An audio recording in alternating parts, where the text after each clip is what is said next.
নমস্কার, আমি তাপস চক্রবর্তী আবার চলে এলাম আপনাদের মুখোমুখি। আজ আমি যেটা নিয়ে বলবো সেটা হচ্ছে একটা আমার ক্লাসেরই একটা বিষয় নিয়ে, সেটা হচ্ছে একটা এডিটিং, একটা আর সাইলেন্ট ছবি আমরা শ্যুট করেছিলাম। সেটা মাথায় রেখে একটা গান, খুব বিখ্যাত গান, ইলিয়ারাজা এই জিন্দেগি গলে লাগানে, সুরেশ ভটকার গিয়েছিলেন। গানটা আমার খুব প্রিয় গান। তো এই গানটা আমরা একটা সিকোয়েন্স ভাবলাম যে একাকিত্ব, এই একাকিত্ব সঙ্গে আরেকটা একাকিত্বের কানেকশন।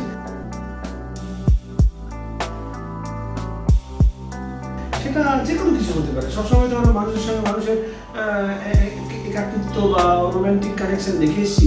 আমরা ভাবলাম যে একটা মানুষ একা একা যে একাকিত্ব উপভোগ করছে বা উপভোগ করছে না, হোয়াট এভার, সেটা আপনারা ছবিটার মধ্যে দেখবেন।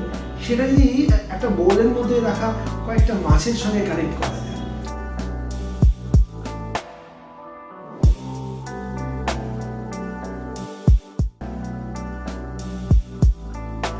সেইটা নিয়ে আমরা একটা অদ্ভুত একটা এক্সপেরিমেন্ট করার চেষ্টা করলাম। যেহেতু আমরা রোজ শুটিং আর ওই এডিটিং এটা আমাদের সিলেবাসের মধ্যেই আছে, রোজ করার সুযোগ পাই, তাই অন্যান্য কাজের বাইরে গিয়ে আমরা এটা এক্সপেরিমেন্ট করার চেষ্টা করলাম। আশা করি আপনাদের খুব ভালো লাগবে। এটা যদি দেখেন এবং দেখে মতামত জানান, খুব ভালো লাগবে। নমস্কার।